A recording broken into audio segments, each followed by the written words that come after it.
Let's talk all things royal with Russell Myers, who's the associate editor at the Daily Mirror. Lovely to see you, Russell. You too, Paul.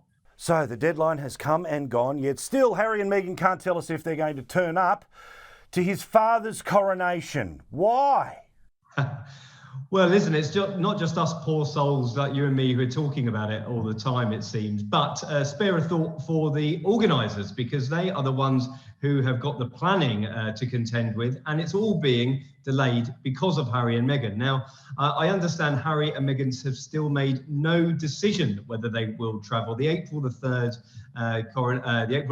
date for the RSVP has come and gone, and yet we still don't know whether they're going to be attending. They're keeping everybody watching and waiting, and we must wonder what on earth they're waiting for, because all the RSVPs are in, all the arrangements are being made, and we still don't know what they're doing. So maybe there's some horse trading in the background, who knows? We know if the Prime Minister of Canada, the Governor General of Australia, the President of Ghana is going or not.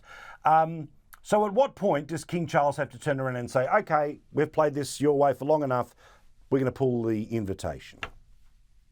Well, you know what? I don't think that will happen. I think they'll be given a bit of a leeway, but definitely people at the palace are exasperated about this situation. They've been dealing with Harry and Meghan now for a couple of years, who left the royal family. They got what they wanted. They've gone and earned millions and millions of dollars at the expense of all the members of the royal family. And here we are waiting and watching to see what they will do. Now, who knows what Harry wants? Does he want a sort of front and centre role? Does he want to be seated right up the top with the king and the rest of the family? Who knows what the big issues are? But certainly we know that they still haven't decided, and it really is going up to the wire now.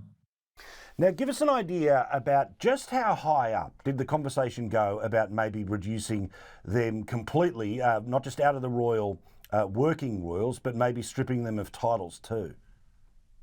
Well, this is interesting. A new book emerged this week and talking about these conversations that were being had of stripping them of their titles. Now, the understanding is that it wasn't necessarily being had by the senior royals, including Her late Majesty, although they were pretty miffed about the way that Harry had gone about trying to leave the royal family, and then of course handing in his notice. But the conversations were being held seriously by senior aides at the palace. They were, absolutely incensed of how Harry had gone about his business and the turmoil that this had put on the Queen in her final years. And I think, that strain could not be underestimated, and really did take a huge effect on her. Also, pretty offensive stuff that seems to have been said again behind the scenes when Meghan simply responded to the Queen, "I've got Harry." What's all this about?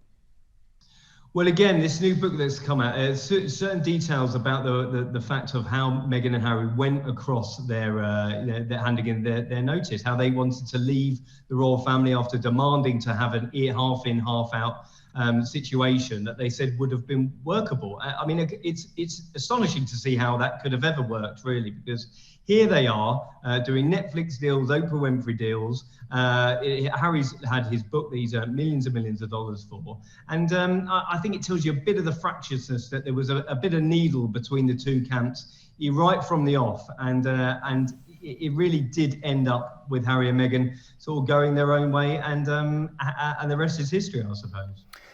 And then at the complete other end of things, when it comes to being all class, Kate Middleton talked, or apparently we're starting to get some insight into just how difficult it was in those moments when the world was watching the days after the Queen passed.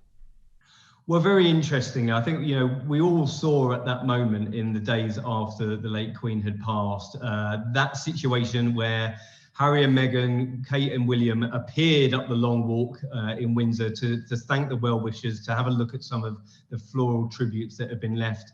And it really was a sight to behold. We didn't think we'd see the former Fab Four, as they used to be known, walking hand in hand once again. But as we now know, it was an illusion. And I think this tells you how much they put aside their differences. But Kate saying to people close to her that it was one of the hardest things she had to do. And it's no wonder, is it? Because Harry and Meghan had sort of been railing against their treatment, railing against the royals for so long. And this is coming off the back of some pretty pretty tiresome interviews, I'd say, for the rest of the royals. And like you said, William and Kate putting their head and shoulders above the rest and trying to get on with the thing that matters, and that's duty, I suppose. Well, the ultimate sign of respect for the late Queen, and also what all of the monarchy is about.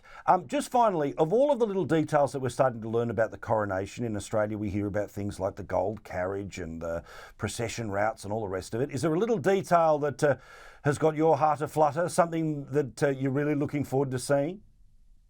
Well, I love the pomp and pageantry that goes with it. At the end of the day, it's still a man in a big crown and riding in a gold carriage. But, when the military is out on force, I think we are the envy of the world. And like we saw at the late Queen's funeral, it really is a sight to behold. We're going to get another big balcony moment, but it's not about the players. It's about the people who are taking part. And I love to see the ordinary heroes that have been really affecting our communities. And of course, the armed services who will be celebrated on that day. So can't wait to see that.